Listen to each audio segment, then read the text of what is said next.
Good morning. Here I am again.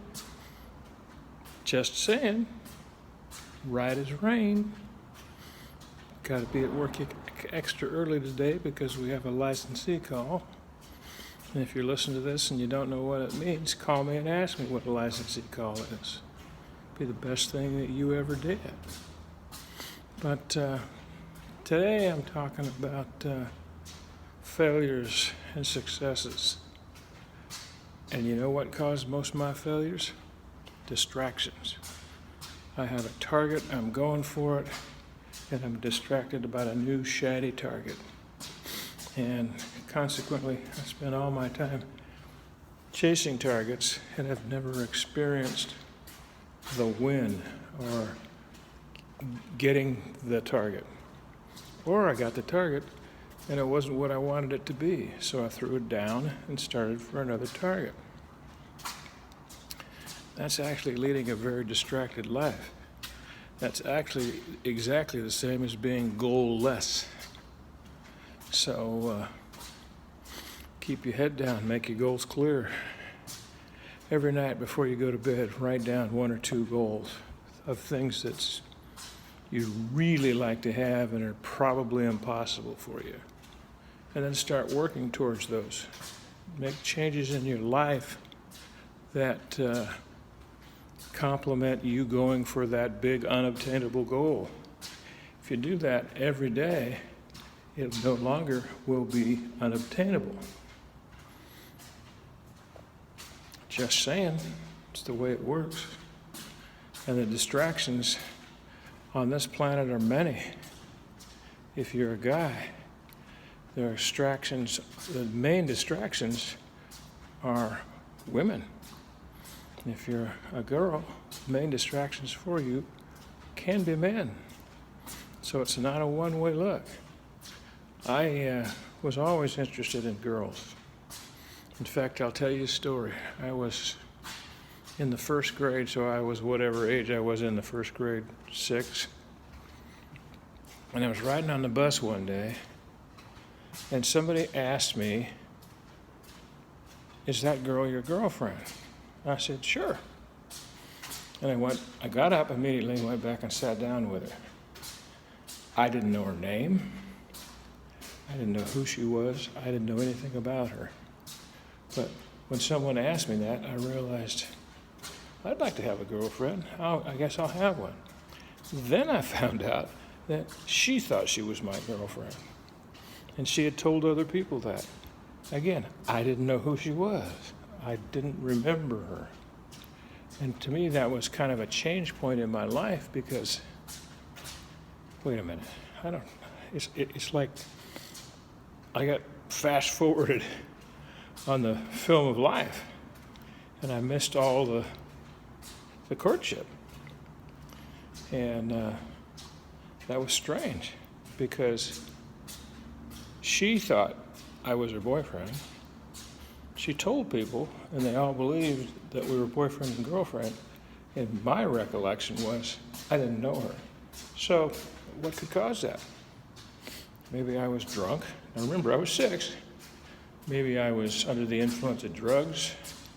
Maybe I fell down and hurt my head and had a little memory loss. But I had come to a point of achieving a goal that I didn't remember working for. And that has distracted me my whole life. Because, I just had to think about things and I could be there. Now, there's a good lesson in that and there's a bad lesson in that. The bad lesson was I thought I could get places that I wanted to go without doing any work, without putting any effort. I could just make things happen. And you know what I found out? I could. But usually it was on not great goals. I remember when I was in the 4th grade, I used to ride the bus every day. And there was this little blonde girl sat right in front of me. And man, I had the hots for her, as much as a guy in the 4th grade could have the hots for anything. And I would just sit there and postulate into her. You're my girlfriend. You're my girlfriend. You're my girlfriend. And guess what? she became my girlfriend. Again, I didn't put any work in. I just sat and magically made it happen. And because I found out I could do that, I thought I could do that with everything. And some things you just got to do the work. Some things you just have to put in the time and the effort. And, well, consequently, as I got to be older in life, late teens, I used to brag about the fact that I could have sex with any girl that I wanted if I was willing to put in the time and the effort and the persistence. Now, that was my goal. It was very distracted, very destructive, but I believed it, and it worked for me. Even though, if you realize it, if you apply that to goals, it's the same thing, but you got to put in the work. And when you put in the work to earn something, it's a hell of a lot better than just magically making things happen. Because if you were spiritual enough that you could make people do whatever you wanted, without bringing with that some ethics and some values and some morals, you're going to be very tempted to become very destructive. You're going to get very into a game called controlled bodies.